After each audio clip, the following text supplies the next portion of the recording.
I'm Pete Wright. And I'm Andy Nelson. Welcome to The Next Reel. When the movie ends, our conversation begins. To live is over. It's good to be poor. Nothing like it. Kind of sums up the gestalt of this movie writ large. Communism. Communism. Am I right? Yeah. Wow. This movie, when did you watch it? You just watched it this weekend? I just watched it. I had seen it back when it came out at one of those, like on the campus, they would have those like international screenings that would come through and play in one of the auditoriums. I saw it there.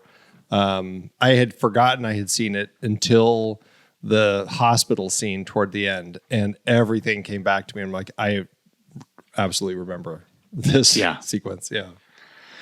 Yeah, it's fascinating. It's a fascinating exploration over time of this family and their relationship with China, the ruling parties of China.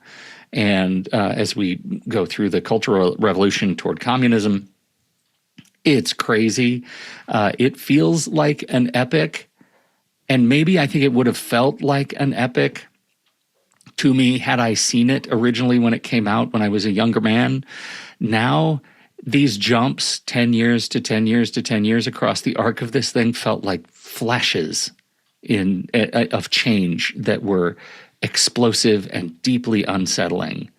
I was very moved by this movie. I foolishly wanted to start with playing our old game that we used to play quite often. What does Andy think Pete thought of this movie? And I've already spoiled it.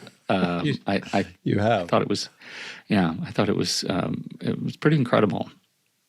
It's a powerful film, and it's interesting because this came, I think it's Zhang's fifth film, and it came at a point where he had already kind of proven himself with some pretty brilliant films as far as style and color and the way that he kind of crafted images, like with Judo, which we've talked about on the show, Raise the Red Lantern, which we've talked about on the show. Even if you look at like Red Sorghum, I think the only film, the film that is between those films, which all really push their color palettes, and this is the story of Ju, which I think is probably more along this line. So we've definitely shifted with Yimou's filmmaking style into something that's a little more, I guess I would say, aiming for naturalistic looks as opposed to how he started. And certainly, as we've also talked about, when he shifts back into his wuxia films, like with Hero and the House of Flying Daggers. Right. And so I think that this is a period where he's trying something different. And it really strikes me how powerfully he can still craft a story when he's not really aiming on the different colors to emphasize different things. Like, this is just a very naturalistic film, but the characters are so well crafted, and like you said, we're getting this epic tale of kind of a country over 4 decades of change, as we see it all through a very small window of specifically like one family, and kind of how all of these changes affect them over time. It's great. I love it. I do too. And I think I came in expecting a Zhang Yimou film, right? I expected to Raise the Red Lantern. I expected a lot more bright red, frankly. I expected higher contrast. And so, when I expect the stylist, Zhang Yimou, and I get the storyteller, I am jarred by it. And I'm legitimately not sure if it's my preference for the stylist or if that's just habit, that I'm just used to seeing those interpretations of filmic storytelling from him. And this was just outside of that experience. It felt at first it felt bland, and then I realized I think what was happening after we get the fall of our principal character to his gambling addiction. I realized, oh, this is a just straight up different kind of story, and I sort of had to settle in. It's also not a short film. It takes its time to tell us the story over those 4 decades. I thought it was pretty dark until I read about the book and realized that Zhang made some concessions to make this actually damn near uplifting at the end compared to the book. Do you have any experience with the book yourself? Have you read? I have not. I actually didn't even look to check and see. Did you find, has this book been translated? Is it available in English? I don't know. What I read was a review of it, and who talking about how it looks like it has. Michael Berry has an English translation is referred to as a foundational text in American University Chinese literature courses. So there you go. And the story of the book ends with just our principal character surviving. Everybody else dies. And so it attempts to make good on the active choice of the film's title, To Live, right? To make that sort of moral expository choice. And it's very, very powerful. Instead, in the film, we get something that's a little bit more uplifting of characters learning to live, but a few of them living together. Yeah, right. We get a few more at least. It's an interesting element of this story is watching the ups and downs of the family, the happy moments, the sad moments. We're seeing so much of both sides of life. And I think that's actually a really interesting element of the story that we see throughout is the way that Yimou pivots the script and makes it so, like, we have some really heavy, awful moments that hit throughout the course of the story, but it never really lingers on it too much. Like, we kind of move past it like life does, and people just have to move on and figure out how to kind of continue moving forward. And because we have to get ready for the next horrible thing to happen. There's not time. Right, there's another horrible thing right around the corner. Andy, there's a doctor who dies from eating dumplings in this movie. It does not get worse than that. He doesn't die. It's just awful that he has a stomach full of cement, basically. Yeah, we definitely get a lot of those sorts of elements throughout. And I think that's part of the premise of the whole conceit of this story is like letting us experience the ups and downs of this family's life as they are experiencing them in a very particular window of time. Like, we're starting before when who's it, Chiang Kai-shek, who is in charge of China, and then Mao Zedong came in with all the communists, and like, we get the wars, we get those scenes, although we never actually see war scenes, but we certainly see armies as our protagonist and his puppeteer buddy are conscripted and sent to the revolutionaries. To the revolutionaries, right? Well, they're on one side, and then they end up getting drafted to be on the communist side of things. Right. Luckily, honestly, it plays well for them just because of the puppets. And actually, I want to talk for a few minutes about the puppets, because we talked about how Zhang really emphasized the naturalist tone of this whole film. But one of the things that he did add to the story that's not in the book is the puppets. And that is such an interesting thematic visual element to throw in to allow us to have these more kind of magical stories kind of up on the screen of these figures and these beheadings and people kissing and like conflicts between relationships and all of these different things that are going on in the puppets that in some ways are kind of reflective of what's going on in life. But it's such a kind of a dreamy way to craft that and include that in the story. And I thought that was actually a really interesting element. Of all of it, feels the most like Zhang Yimou and his style. Like, that felt to me like this is where he's kind of inserting the instead of like the crazy colors and the beautiful schemes that he's creating, he's putting it all into the puppets. Did you feel that at all? Oh man, I think the puppets are the way to watch this movie, right? Like I think following the puppets and not just the puppets are representative, as you said, of the interpretation of life. And on the one hand, it's also right. I mean, if you start from the beginning of the film and map the puppets across time, it starts with a gift from Longer, the guy who took everything from Fugui, right? What took a nice everything. guy. Yeah, right. Like and ends up in a give a man a fish moment, right? Teach him to fish, saying, "Hey, here's the puppets. Go earn a living," right? Yeah. And he does. It becomes his livelihood for the Civil War. So the puppets become a gift of, we'll say, a certain kind of wealth. They allow him to survive. It's forced empty during the Cultural Revolution, right? When the puppets get burned, it becomes a thing of fear, and criticism is stamped out around every corner. So the puppets are feared and hated.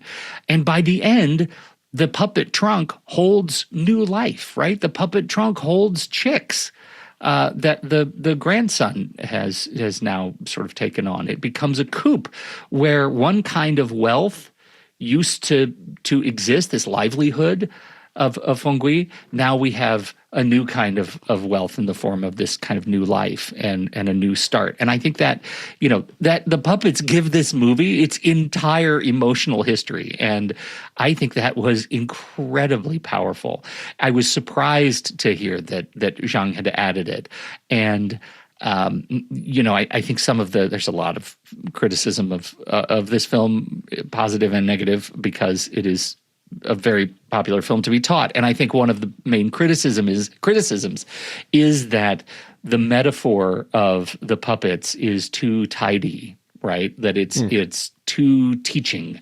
And really, that's the complaint. That's the complaint, right? It's too preachy of a metaphor that the symbols of the puppets and what the specific puppets represent as kind of the royalty and the et cetera, that it undermines the realism of what the family is going through.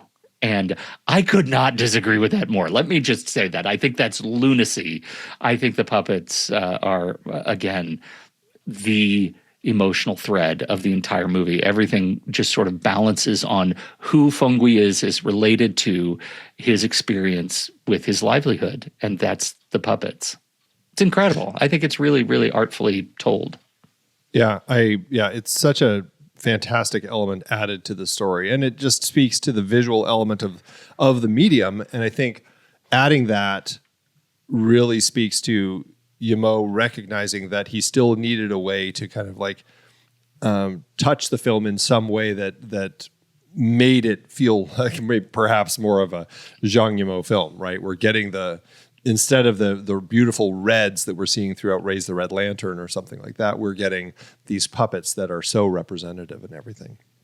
Well, and so much fire, right? I mean, fire is both the symbol that brings puppets to life as backlit theater and also the thing that serves as such a destructive mechanism in this film in the period. It destroys the puppets, sure. It also destroys his house.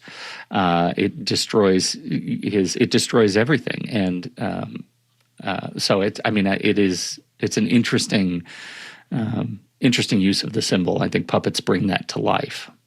Yeah, for sure. How does the sense of fate, destiny, luck, those elements do you feel like those are playing into the story in some capacity? We certainly have a lucky moment, I guess you could say. One, he starts as a gambler. He's very unlucky, as it turns out. And he's also really foolish in that he kind of continues gambling, betting essentially all that he has and this, as we find out, is Longer's scheme to get him to basically bet so much money that the only thing that he can do is give Longer his mansion. And again, it leaves the family in utter ruin. Already at this point, his wife had left him with his pregnant wife, we'll say, had left him with their daughter and the son to be. and he ends up living with his mother. His father dies in fury at the fact that his son has gone and done all this. And then his wife finally comes back to him when she hears that he's no longer gambling and that he's kind of cleaned himself up and everything. And then the communists come into power. When they do, it's the landlords that they go after, and longer because he lives in this mansion, and apparently because also he didn't want to give them the house or something like that. He is executed. And so it's like, so there's an interesting bit of luck and fate. I mean, do you feel like that's playing into this story much beyond kind of there, or do we see it kind of continuing? Well, I don't know, man. I feel like the beginning of this movie, this first act of and the first sort of generation as his family is torn apart and they come back together, it felt like I wasn't sure what kind of movie I should be watching for. Was this Zhang Yimou's like recovery from gambling addiction in the 1940s story? It was not that. It allows us to move on from that pretty quickly after after that turn, after the communists sort of enter the picture. And so if we're going to look at an expression of luck, it feels like the rest of the movie is an expression of bad luck, right? Luck and fate. I think some of it also is fate. Right. Like the fact that his sleeping son. Yeah, right. Right, his buddy during when they were traipsing around the revolution doing their puppets ends up being the guy who backs the car into the wall that kills his son. The school wall kills his son. The school wall, right? So, and I think it's you look at the interpretation of food in this movie. This food is really important to this movie, right? So, the dumplings. There's probably nothing to this. So I'm going to say it, and you're going to say, Pete, you're insane. There's nothing to this connection. The dumpling, Yongking has the dumplings, right, that he takes to school the day he's killed. He never opens those dumplings, right? And then Jiazhen leaves dumplings on his grave for years, right? The fact that he was not able to eat is converted into a ritual. Feng Shui buys dumplings, again, these wheat buns, to give the doctor to deliver Feng Xia. And the doctor eats them too fast. His stomach, as we talked about, distends, and he becomes comatose, incoherent. Much, yeah. And then Feng Xia dies because the food meant to save her killed her caretaker, right? Yeah. So then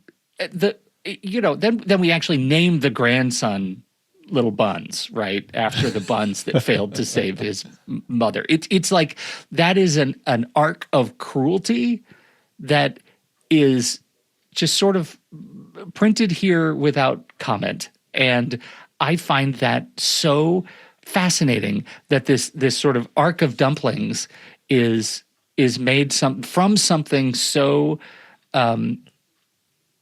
fractious to the family is made something hopeful in the end. It is given all this sort of fate has led to this grandson becoming named the thing that has killed two people before him. And then, of course, the chicks at the end are future food. Like, they're adorable, but everybody knows where they're going to end up. Yeah, right. So I don't know that when you look, I think food and fate in this movie are intertwined, right? And it's not that food is bad; it's that like simple human sustenance can be turned into engines of suffering by political power and all of that. Like, the reason the doctor is sick is because of the Cultural Revolution that is destroying the fabric of in intellectualism and education in the country at the time. And all of those things are intertwined. I think that's fascinating. Does it make any sense?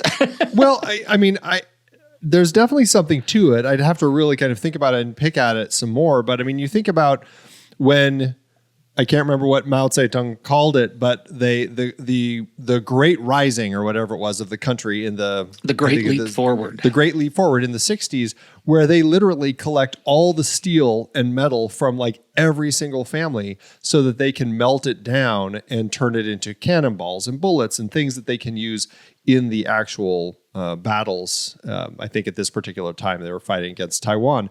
And still messing with Taiwan, by the way. Just a footnote of history. Still dealing with that. Still dealing with it. Yep. Still dealing with that. Just in the news, right? So that's an interesting element because they have to give away their woks and their utensils, and their, she even says, "What are we supposed to cook with?" And that's when you don't need to.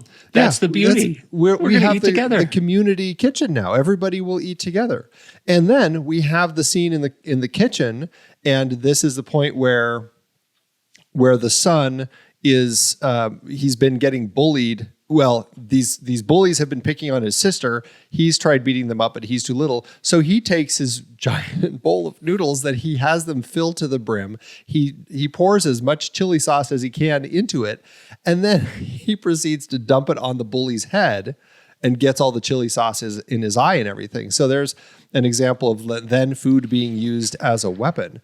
Yeah. And so there is an interesting element of how food, and in this particular community, I know food I don't know, the way that it's depicted in the film, they never hungered. That was never a problem. But the Great Leap Forward was a big problem, and it was one of the things that kind of led to Mao's downfall, is because, one, they collected all this metal and smelted it down into this stuff that they couldn't actually use for anything. It was like completely useless. So they ended up with these giant lumps of smelted metal all around China that just were completely basically left as a symbol in the community, is that, yeah, that's what we think of you actually getting to use your utensils and woks and everything to actually eat. So that's one. And two, it became this point where people started starving. There ended up being, I don't know the number, but thousands and thousands of people around China were dying because of these community kitchens in these communities that just didn't have enough food to actually feed the entire communities. And that became a serious problem in the country. And so I think, I don't know, I think there's probably more to your point than even we recognize as Americans who aren't as familiar with the entire rich history of everything going on in China at the time. But for people in China seeing all of this stuff, they probably thought about a lot of those points. Yeah, right. That is that's a really good disclosure we should have made at the beginning. Like, let's not forget the eyes through which we are watching this movie. This is a very layered film, and I'm certainly not a student of Chinese history more than just sort of superficially so. Yeah. And so, yeah, there's a lot going on. Yeah, I think so. Well, let's take a quick break. But first, you can find the show on YouTube, and you can join us live when we record. We will even take your questions in the post-show chit-chat. And members get the full post-show conversation and always know what to listen to next. Subscribe to The Next Reel on YouTube. The link to this episode is in the show notes. We'll be right back. Can we just take a beat to talk about a couple of performances and some of the arcs here? I want to talk about Fugui. This is Gay Yu, cast as Fugui. Apparently, he was a comic actor before he took this. This is his, comedian takes serious role venture. His second, because he had just been in Farewell My Concubine, directed by Chen Kaiga. Right. And that's my understanding, and I think I'm correct here, is that Zhang Yimou had seen that, or he had heard from Chen that, hey, this guy is great, and ended up wanting to cast him in this film. So, wow, yeah, wow. So he's a Robin Williams in. Yeah, think of all these. Robin Williams starts in comedy. Tom Hanks starts in comedy. Jim Carrey starts in comedy. Like, so many of these great actors start in comedy, and they move into the dramatic roles. Even Will Ferrell. I mean, he's had his turns several times. Yeah, I think what he was able to do here was pretty extraordinary and deeply convincing, right? That he moves from this young, ridiculous, impetuous gambler to middle-aged, frightened, sober, naming his kid Don't Gamble, I thought was a brilliant comic turn. Right. To this elderly survivor model, which I think he charted, this single performance charted the entire arc of his humanity so beautifully. The fact that he gets to have his moment at the gravesite at the end where he doesn't lean political, even as his entire history has been battling how he leans politically. I thought that was just lovely. And still, like, in many ways blames himself for problems that have come. Yeah, no, it's powerful. Right. And I mean, obviously, people thought he was great. He was nervous about his performance and wasn't sure he did a good job. Went to the Cannes Film Festival, kind of dragged to the Cannes Film Festival because he didn't want to go. He was embarrassed. And he wins Best Actor at Cannes. So people recognized that this was an incredible performance. I mean, it's so heartfelt and honest, and it's so easy to just get pulled in by everything that he's doing. And so, yeah, I really, really enjoyed his performance throughout the film. The other central performance, Gong Li as Jiazhen, this was, I think, was this her third or fourth Zhang Yimou film? Fourth film, because she's been fourth film. Yeah, yeah. She is.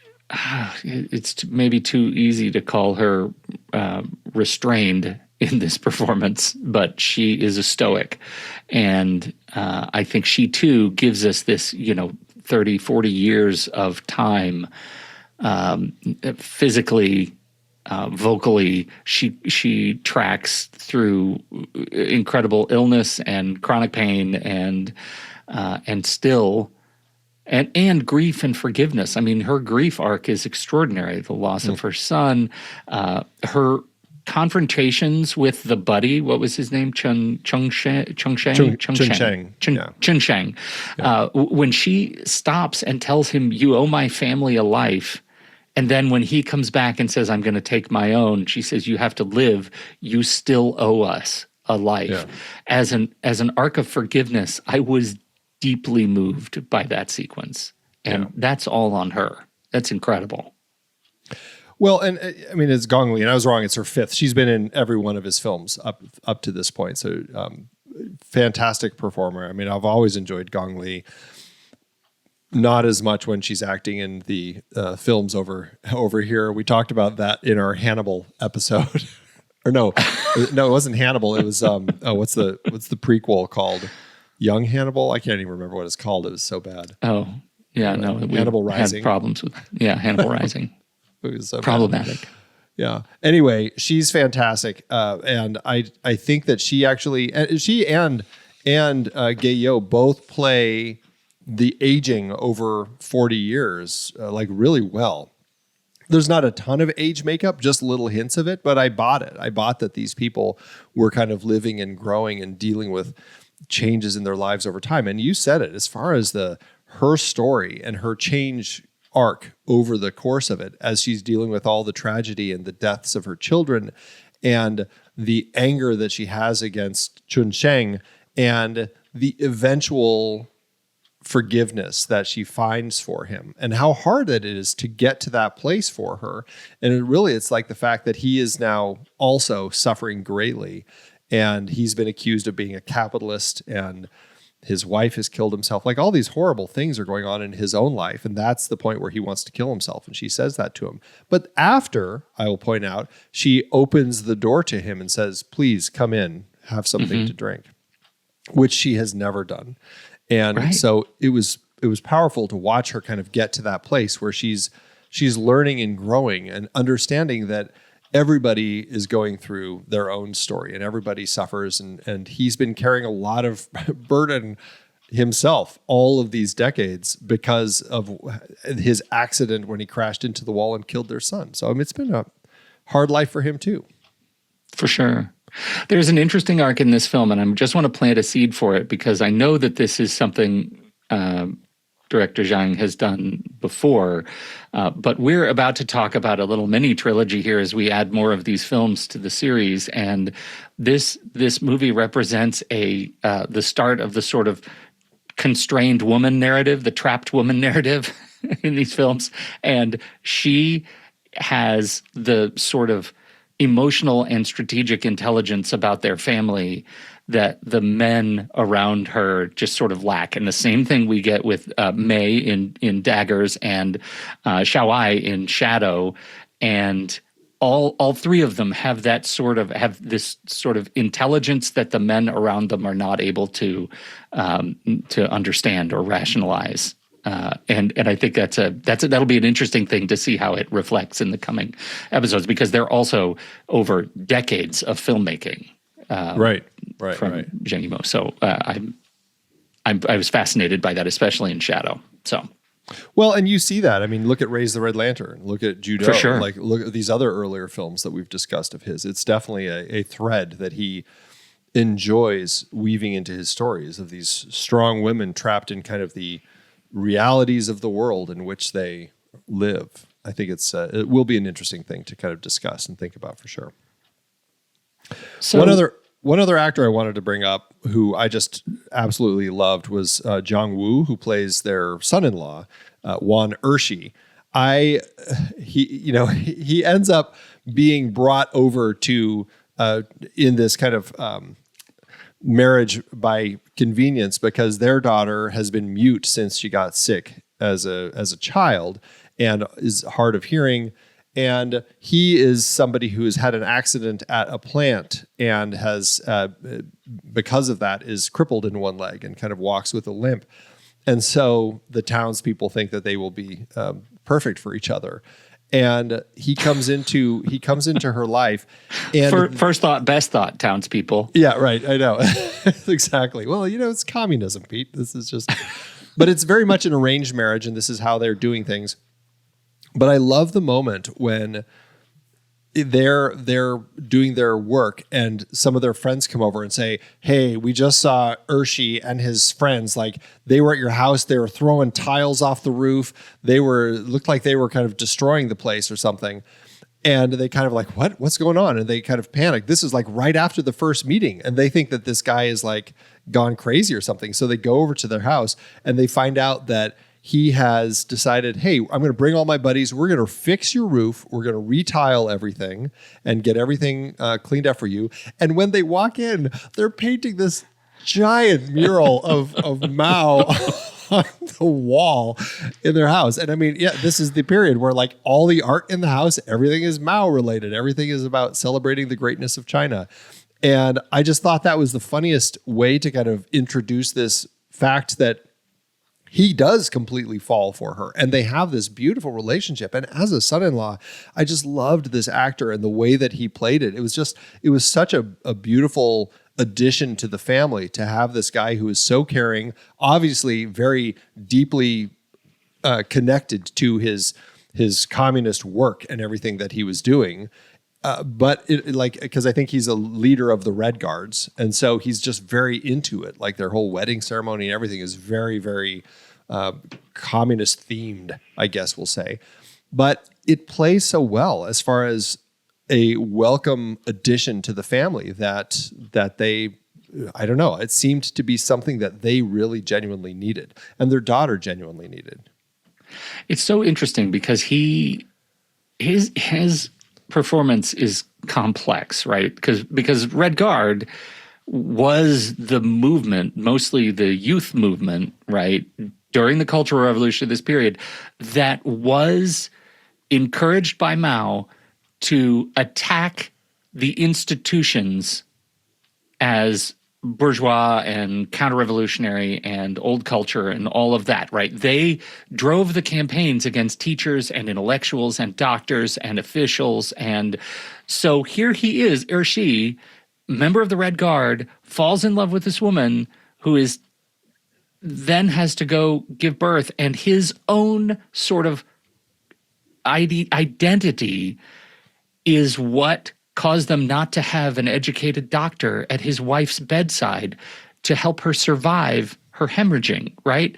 That is deeply sad.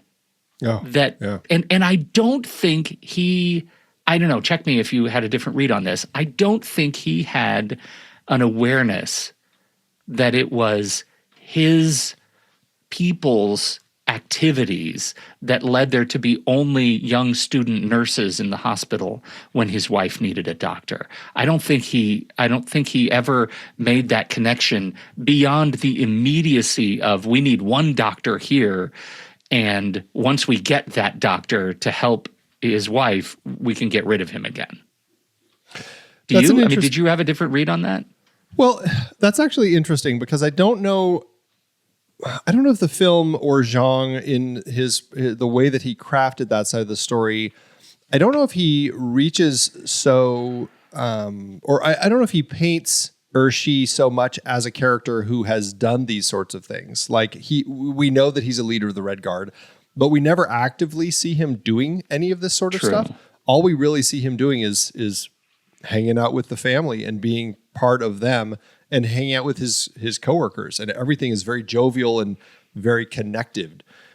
The only people that are really painted that way are the actual nurses at the hospital.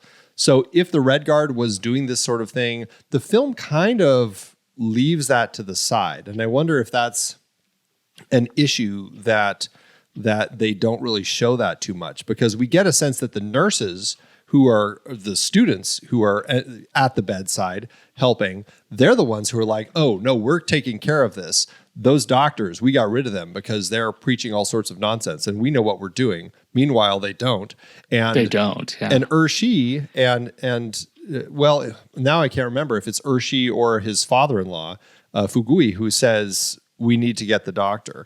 But it was Fugui. It's Fugui, think, right? But Ershi is totally like, yes, let's go do it, and he's the one who goes and gets him. So I don't know. Is that a problem that the film puts him in the position of being a Red Guard, but doesn't actively have him being one of the people who's pulling down all the educated who is people? that for, right? Because we know that director Zhang has said, like, a lot of these sharp corners, these sharp criticisms of the party were softened because he wanted it to get past the censors, and the film was banned anyway in China, right? It's not like not he really lost for those either reasons, way. but Right. Not we'll for talk those reasons. about that for sure. Right, but the truth is, many of the sort of incisive criticisms of the film also center on the fact that these choices appeared to be made to soften characters for a Western sort of idealized audience too, to make the film more palatable for a Western audience. And the film goes on to be deeply appreciated by Western audiences, and so I think there is something to that we're not getting, that this character is representative of a movement that we have reason to be deeply critical of as human beings. And the movie softens those edges in the form of this character, which I think is a fascinating character. To give him this identity, it's almost like just a unrealized opportunity to show his real complexity. But also, this is workaday China, right? This is workaday China in this era, and they're just living with the decisions others have made for them. And that, too, is part of the movie's aesthetic. I think, it's interesting in that we are left with a story that I think it works for Chinese audiences. I think in the end, the way that I heard about it is that largely the film was banned specifically because when the distributor submitted it to Cannes and it was accepted at Cannes, they didn't go to the censors first, and the censors were just pissed. They were like, "Sorry, you should have known better. We're gonna ban your film." It sounds like that's the only reason that they banned it. It doesn't sound like anything in the film. I mean, people have speculated, they were offended by this, they were offended by that. This was all I got this from the one of the special features is an interview with Tony Raines, who's kind of an expert in Japanese cinema. And he's talking about all this. And he's met with Zhang a number of times. And it sounds like it is either his perspective or Zhang's perspective that's the reason it was banned. Nothing in the film was required to be cut. And that could be because some of it was softened. But apparently, I mean, I didn't think anything seemed that offensive when I was watching it. Like, ooh, this is something that's going to really piss off the Reds, you know? Yeah. Yeah. I think it's amazing that it's banned because they didn't fill out their TPS reports or whatever. I think that's, but I also think that point explicitly goes to Zhang's efforts to soften those edges, right? Like so much of the book is interpreted as being censor worthy had it been interpreted more directly. And that part of the criticism is the story deserved a more critical assessment of some of the sharper edges of this era, especially the Cultural Revolution, which was so problematic, so damaging. Because the book wasn't banned, right? Right. So that's interesting that it's in how you interpret what the book is talking about and everything that could be something that pushes it to be banned or not. But it sounds like it's good enough to not be like it can be interpreted in a fair way. It's like getting past the censors during the Hays Code, right? You know, you look at it a certain way, and a train going into a tunnel can be read in completely different ways than when you tell the censors, "Oh no, they're on a trip. The train is just going through the tunnel. What do you want us to show?" Right? Yeah. And so you can get past the censors, and I'm sure a lot of it plays that way. And so, but I do have a note here that says that part of that was the primary reason was they were offended that they submitted to Cannes without getting government approval, but also they were critical of the critical portrayal of the Great Leap Forward and the Cultural Revolution, and third, bad timing that this film followed Chen Kaige's Farewell My Concubine and The Blue Kite, which had already alarmed the Bureau. And they were just watching for number 3, and they ended up getting piled on. And then he was banned from filmmaking for 2 years. Right. And this film was banned until Zhang worked on the opening ceremonies for the Beijing Olympics in 2008. So this film was like locked out for a full 14 years before they finally pulled the ban. So it's fascinating and let's just say how they reacted. The Beijing opening ceremonies were extraordinary. Oh, they were great. They were really beautiful. Do you remember any other opening ceremonies? I don't. Just that. I remember Sydney's. Sydney's and Beijing's are the two that really stood out to me. Man. Yeah. And then London, they showed up for tea.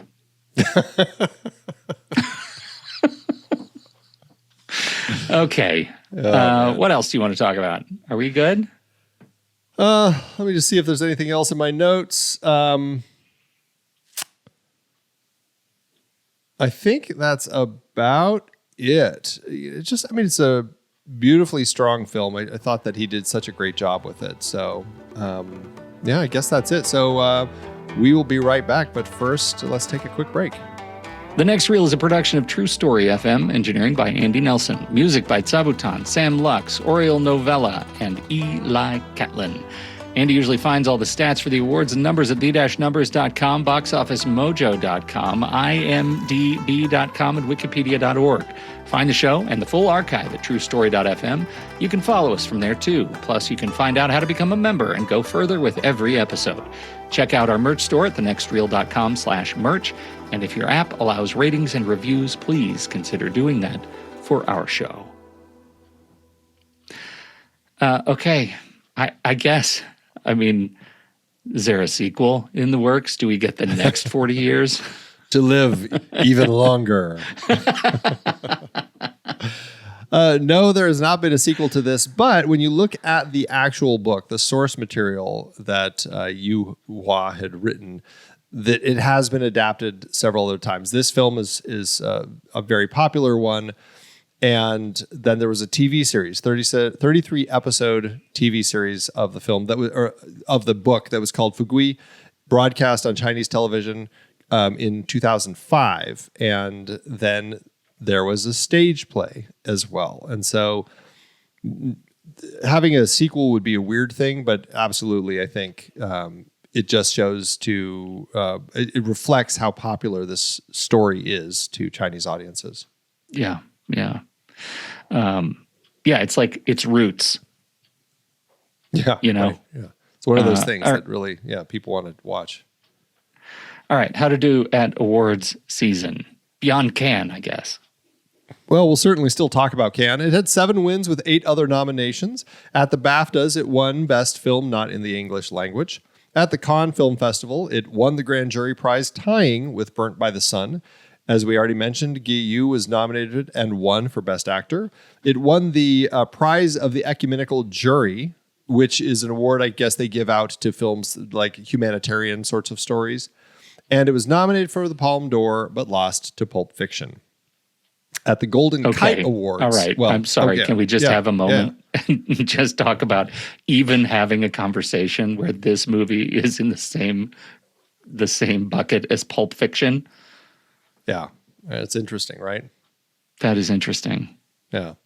Where would you go with your vote? I mean, it's tricky because Pulp Fiction is obviously at the time when it came out in 1994 was such a huge mark on cinema and storytelling and everything. And so, but Clint Eastwood, I think, who is the head of the Cannes jury this particular year, said this film was his actual favorite film of the year. So I can't see Clint Eastwood liking Pulp Fiction, actually, now that I say that. So I guess I'm not surprised. Right. You're saying what? Iwo Jima guy that didn't like Pulp Fiction? That gimp scene did it for me. Oh, I like that. I like that we've got a little Clint on the show. That's right. Oh. All right, and then the Golden Kite Awards. It's a fairly prestigious award over in China. It's fan and industry voted, focusing on Chinese language cinema, celebrating excellence in film. It was nominated for Best Film, but lost to Vive l'Amour. Guy Yu again won Best Lead Actor, tying with Si Hung Lung in Eat, Drink, Man, Woman, another fantastic film that came out the same year. Gong Li was nominated for Best Lead Actress, but lost to a tie between Veronica Yip in Red Rose, White Rose and Kui Mei Yang in Vive l'Amour. And it did win the Fipresci Prize. So, I think it's one of these things that did well for itself. I was surprised to see that it wasn't even nominated for an Oscar for Best, at this time, Best Foreign Language Film. Mm-hmm. Of the nominees, I certainly think this one would have been worthy. It's an excellent. But see, this is why it's so hard to even think about that, because so much. My headcanon says there is a lot of politics going on, and somebody has a thumb on what gets submitted, what gets nominated, what gets talked about in international competitions at this point. I am really surprised at that too, and it just feels, something feels off. Well, Burnt by the Sun, which it tied with at Cannes, won the Oscar this year for Best International Film. I'm trying to remember what the other nominees were, but like as I think about them, I feel like there were some that I me and my awards watching. I've been trying to watch all of the Best Picture nominees and Best Foreign Language, Best International Film nominees.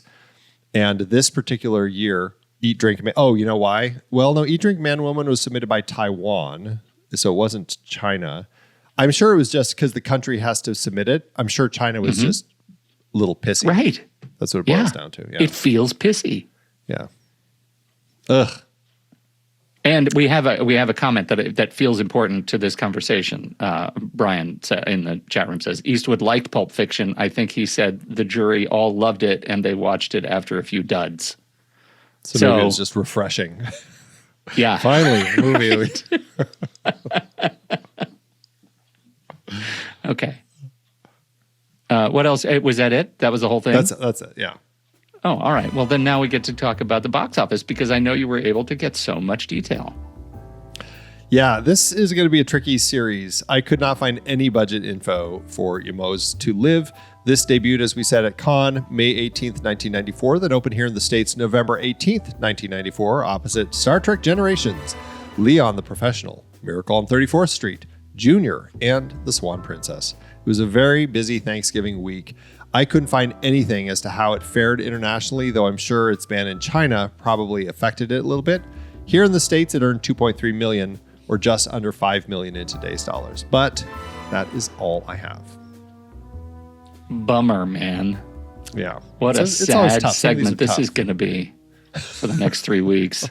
Just a whole lot of nothing. We'll see. Hopefully House of Flying Daggers will give me some. We'll see. Yeah. I don't have much hope for Shadow because that's entering Netflix territory. I guess we'll see. Oh, nuts. You're right. Yeah. Oh, no. Well, you can't win. All right. Yeah. Well, I'm really glad we watched this again.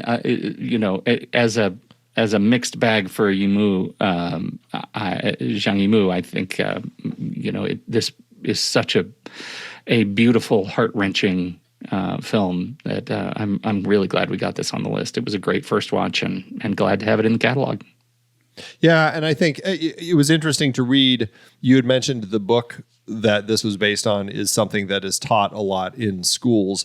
So is the film. Like, this film is used a lot in classes to give people a sense of Chinese history. And so I think it speaks a lot to the strength in how the film was portrayed and how it depicts these kind of like pivotal years as China transitioned and shifted into where they are today. But I think why it makes it so strong is because of the family connection that we have. It's such a beautiful, touching story. And I absolutely think if you haven't watched it yet and we haven't spoiled it enough for you, I think it's worth giving your time to. Is it spoilable, really? It's not spoilable. There are some things you gotta watch it. Yeah, you gotta watch it. People should watch it. Yeah.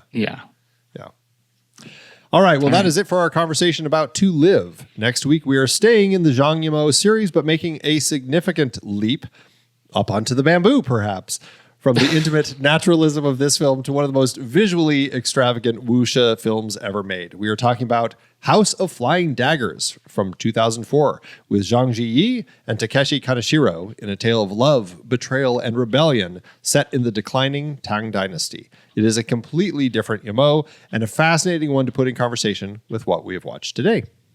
And now, let's do our ratings. Letterboxd.com/thenextreel. That's where you can find the HQ page for this very show and see the reviews and ratings for all the movies we talk about across the Next Reel family of film shows. And gosh, Andy, what are you going to do? I have been torn on this one. Is it 4, 4.5? I think I'm going to go with 4.5. It's something that really struck me and just beautifully put together. I love the characters. That's where I am. Where's that half-star fall? I'm asking, like, not sarcastically. I'm really curious. I don't know. Because I feel like we haven't had a lot of criticism for the film. No, you're right. But I don't know. Like, sometimes a film starts at 5 and moves down. Sometimes the film starts at 2.5 and moves around. I just feel like it got up to 4.5. Maybe it's just because it's a film that I just don't feel like I'm going to put on all the time, I don't know. Yeah. Because for me, no half stars. So I'm going to land at 4 and a heart. And the reason is all internal stuff. Like, I think it probably is a 5-star film, and I was expecting a different Zhang Yimou. And I think I prefer the Zhang Yimou that is more stylistically bold and maybe even a little bit absurd. And so, and this movie was a hard and exhausting watch, as beautiful as it is. I don't think I'm going to come back to it often. And I love it. And those things I have to be able to hold in my head at the same time. Yeah. I think that's the reality of trying to, put numbers on how you feel about a movie. So, right. 100%. Well, that averages out to 4.25, which rounds up to 4.5 and a heart. You can find the show on Letterboxd at The Next Reel. You can find me there at Soda Creek Film and Pete at Pete Wright. So what did you think about To Live? We would love to hear your thoughts. Hop into the Show Talk channel over in our Discord community where we will be talking about the movie this week. When the movie ends, Our conversation begins.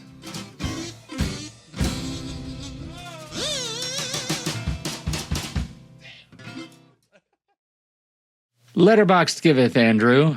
As Letterboxd always doeth. All right, what'd you do? High, low, in between? I went around? high. Okay. 5 stars. 5 stars by found on YouTube. Apparently they don't use hearts. It's just 5 stars. And they also say 10 out of 10. So they really liked this one. Wow. They don't call him the master of colors for nothing. Zhang Yimou has the ability to make a boring color like gray look magical. There's a lot of popping colors in this movie, and Zhang's ability at coloring is enough to make Dario Argento and Wong Kar-wai jealous. Aside from the coloring, this film is effing fantastic. It shows the hardships that China went through to get where it is today as a potential superpower. To Live shows the struggles of a Chinese family living in rapidly changing China and their intense optimism that gets them through their struggles. It is one of the happiest and saddest films ever made. This will only make sense if you've watched the film. I picked that one because it's interesting that this person focused so much on the colors that Zhang Yimou used throughout the film, and we talked a lot about how it doesn't strike us as colorful as the other films that Zhang has used. But I think there is an interesting point in how making a boring color like gray look magical. Because I will say, there's like the scene in the snow with the military, like that actually struck me as a very Zhang Yimou sort of tone of just seeing everything kind of blanketed in this soft gray, white snow everywhere. And so I wonder if there's more to it that we're not really pulling as far as the way that colors played throughout the film in more subtle ways, but still strong Yimou sorts of ways. Which is fair, although I think, it's in contrast to the films I came in expecting, it is bland by comparison. Yeah, I get that. Which is an unfair treatment to the film in isolation, and I absolutely understand that. And it is still a beautiful film, but it is subdued in not just color treatment, but camera move, camera use, framing. It is all much more of a stoic interpretation of filmmaking language than any of his other films. That even Raise the Red Lantern or Judo, right, which are also not the most of a flamboyant Zhang Yimou era. This one is maybe the most subdued. Yeah. But speaking of camera move, it's interesting because certainly framing has always been important for Zhang. And I did think it was interesting that the very first frame of the film is a shot of the street, kind of like it's just a nice off-angle shot going down the row. We see a few people kind of walking down the street. We have the exact shot in the very last section of the film as Dad is walking home with the grandson at that particular time. And so it's nice to see that he's still thinking about these sorts of things and having those mirror images that play prominently throughout the film. Beautiful. Yeah.